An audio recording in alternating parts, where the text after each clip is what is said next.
he was doing very well. But then as he started to get older, the street life Mm-hmm. started to play a part. Hmm.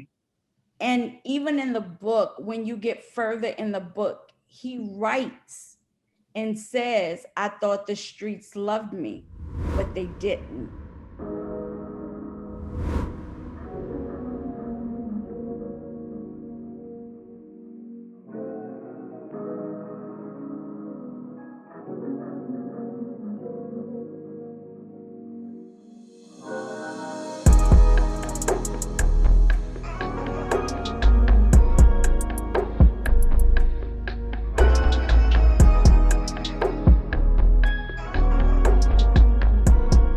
This is Perry L. Duff coming at you live from the Hustlers Corner, New York City. And we're here today with a very distinguished guest of ours, a woman by the name of Tosha Mills. Am I correct? Tosha Smith Mills. Tosha Smith Mills. Yes. Now, Tosha Smith Mills has a situation that she's been dealing with, which may be very familiar with what many of you out there are going through. We want to get this woman's story, and we want to get the story of where she grew up, how she ended up in the situation that she is currently facing, from the time she grew up to the time that she had her children to the time that she's facing now, and that fateful night, September 11th, 2009 at 12:58 p.m. I definitely want to talk to her about that. That was the time that really changed the direction of her life. So, with all due respect, we want to say thank you, Tosha, for joining us. Thank It's you. Tosha Mills. Mm-hmm. And of Welcome, course, welcome. our dedicated host, Jeanette Davis. Hello, Jeanette. Hello, hello. Yeah. Now we're going to start it off with Tosha. Please, by all means, share us your humble beginnings, where you grew up, and the trials and tribulations you faced growing up to what you currently are dealing with today, which I imagine a lot of parents are dealing with today. Yeah, actually, my name is Tosha Smith Mills. I'm a native of New Orleans, Louisiana. Been and still in New Orleans, Louisiana. I've been living here all of my life. I grew up in a middle class family. Had a pretty decent life. Grew up with both of my parents, and I have two siblings. At the age of 17, I got pregnant with my oldest son, Blake, aka BJ. He was a good student, did off Broadway plays in New York City, had an acting career, was a writer, directed a few things, was an actor, was a rapper. He had an amazing life. But his dad, when Hurricane Katrina hit, we moved to Newark, New Jersey, Right. and Blake really wanted to stay in Newark, New Jersey.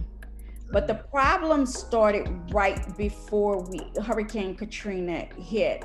Blake wanted to go and live with his dad, who was living in Houston, Texas. And because I know the activity that his dad was into, I decided that that was not the best course of action for him. So after Hurricane Katrina, we lived in New Jersey for a year. We moved back to New Orleans to rebuild. And I started having a lot of problems with Blake.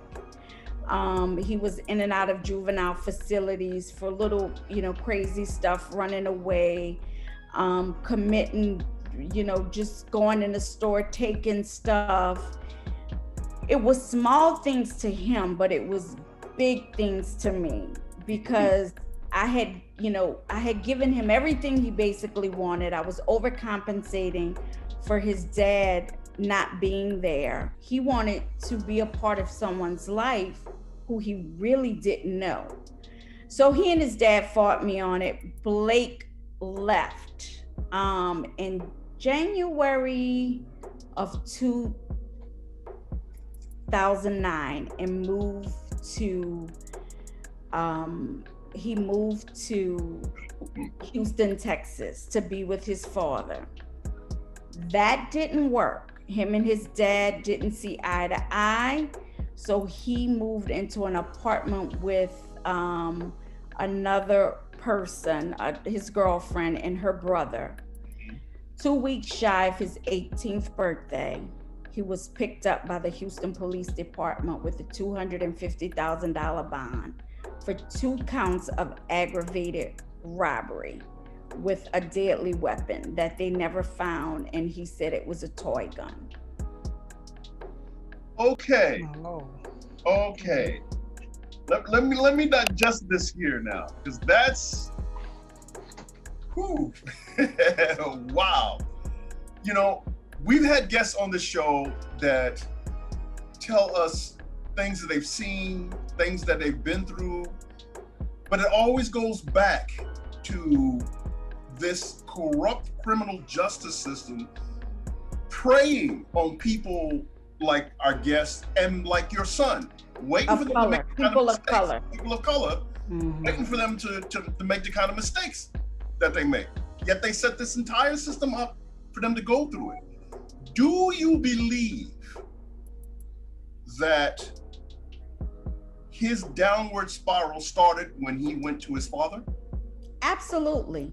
Okay. Absolutely. Okay. But I also do believe in generational curse and generational dysfunction. And his father had been in prison and it was a history. So sometimes I believe it's on a kid, because I have 3 other boys that I have raised, and none of them have been in trouble. Their dad was different. And I think Blake, well, I know because we've had this conversation, was fighting for a relationship with his father, not knowing the facts of everything. And he was his father. He was his father. Do you regret letting him go to his father? Well, Blake started giving me so many problems.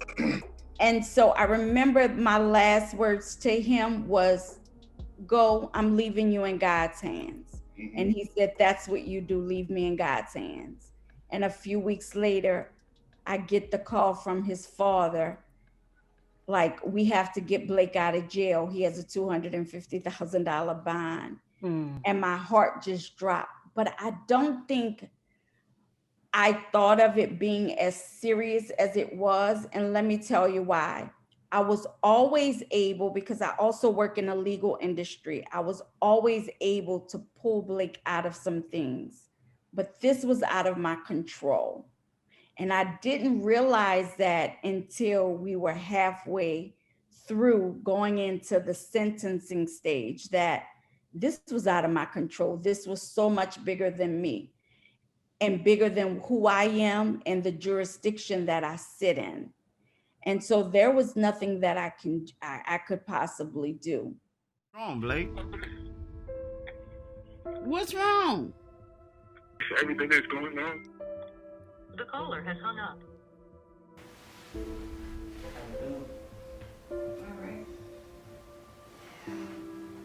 You talk about your son Blake, Yes. aka BJ.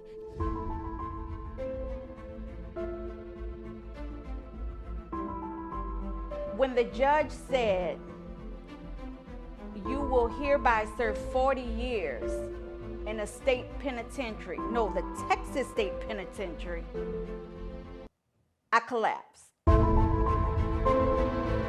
You know, when I leave that prison, I cry each and every time because it's so hard for me as a mother.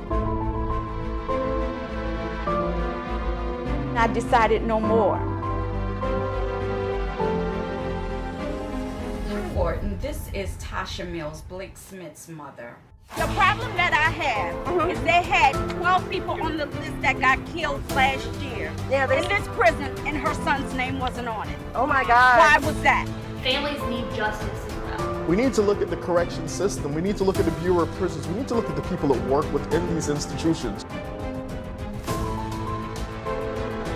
It's a hellhole and we know it. So what? I don't think that we have a justice system. I think we have an unjust system. I received a letter from my son and he almost died in your custody. I've seen people collapse in medical and no one knows what to do. This is $1 billion business and it angers me as it should anger you.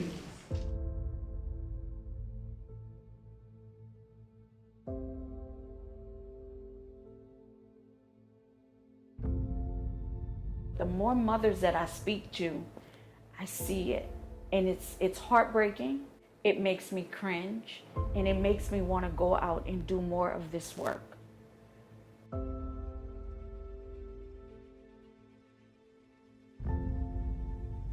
We're gonna leave Huntsville and go back to Houston, Mississippi, which is only a 4-hour drive from here. And from Houston, Mississippi, we're gonna drive over to Austin, Texas, which is like a 15-hour drive. Tosha Mills, we all know, she started a revolution. She started a movement. If you sever the relationship between mother and child, which pretty much happens with people who are incarcerated, you've essentially destroyed a component of the mother.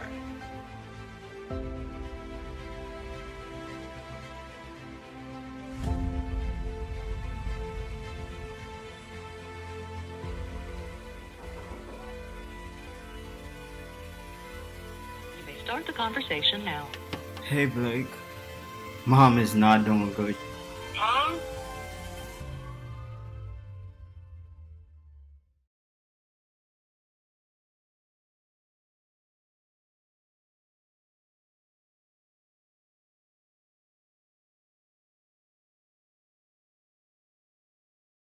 Do you think it would have helped, or did you make the attempt to school him about the criminal justice system, being that from what you have said, you seem to have some experience with it?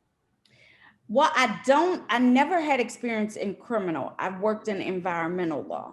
Oh, okay.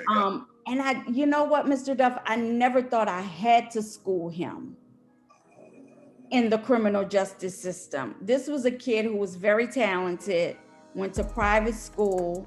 You know, I basically did everything that I could for him, even when I couldn't afford it, because I wanted to give him a life that his father didn't have. I wanted to show him a totally different life.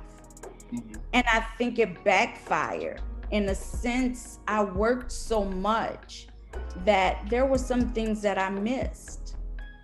There were some things that I missed along the way. What do you think those things are that you missed? I worked too much. I was always working. I didn't have a lot of time.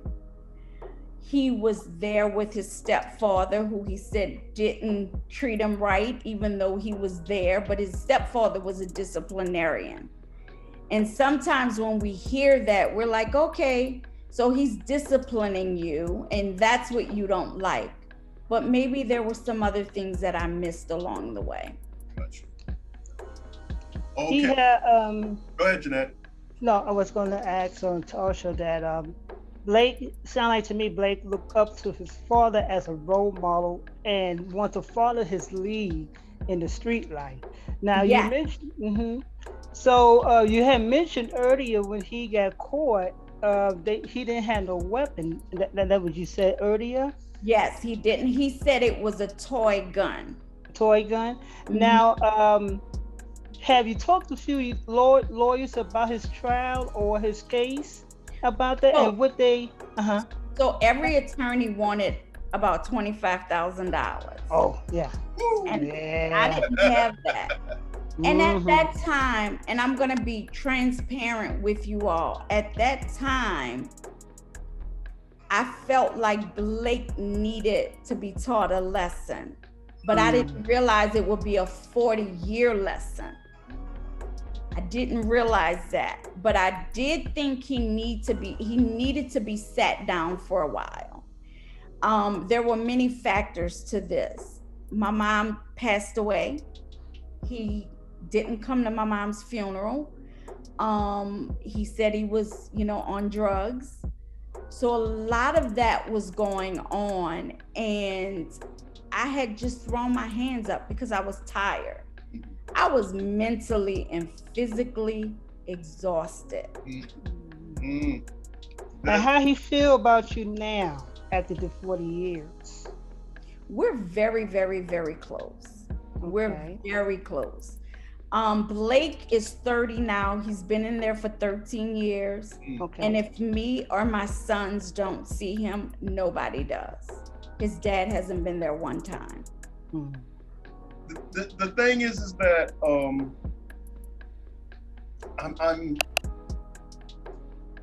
I'm kind of at the crossroads with in your story was from the time that you said that he was a stellar student, he was into acting, performing arts, and from that time that he fell in this other direction. Seems to be a gray area there. There seems to be how can I say, something within that transition that maybe I could be wrong, that maybe you may have, or the father may have overlooked. Maybe you missed seeing it coming. Could you explain to me what this gray area seems to have been? Because from what you're telling me, he was doing great from the beginning. He was doing very well, but then as he started to get older, the street life started to play a part. And even in the book, when you get further in the book, he writes and says, I thought the streets loved me, but they didn't. Oh, so the question becomes, why did he go to the streets to find this love when it was already there waiting with you? Exactly. And in our home, you had discipline. He wanted to be where he didn't have discipline. And that's where the gray area is. Okay, so it's like, I'm old enough now. My mom loved me so much, and she's like pulled me out of so many holes that she'll let me go because she doesn't want to lose me. And that was how he felt. So I'm gonna go over here where I can kind of do what I want, and I don't have to follow rules. And my mom loves me that much. She's willing to take her hands off of me and put me in God's hands, and wherever the cards may fall, they fall. This concludes this session of the Hustlers Corner New York City. Thank you for taking the time to join us today. If you are a person who was wrongfully incarcerated for a crime you didn't commit, come share your story on the Hustlers Corner New York City Victims of the System series. If you are a person who has been self-reformed and you decided to go to straight and narrow in an effort to share your story with our youth to show them that there's a better way, come share your story on the Hustlers Corner New York City Legends of the Hood series.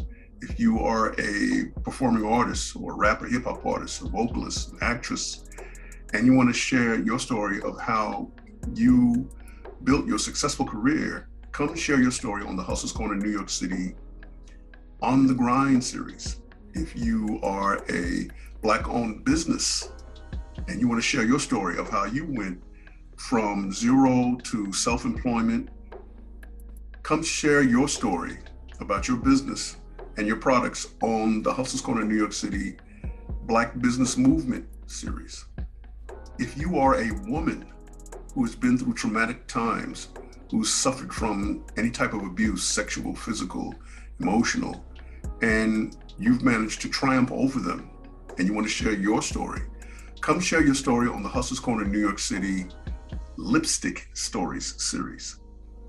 And with that said, I just want to say that if you like our show, please show your love. Hit that like button, share. Don't forget to leave a comment.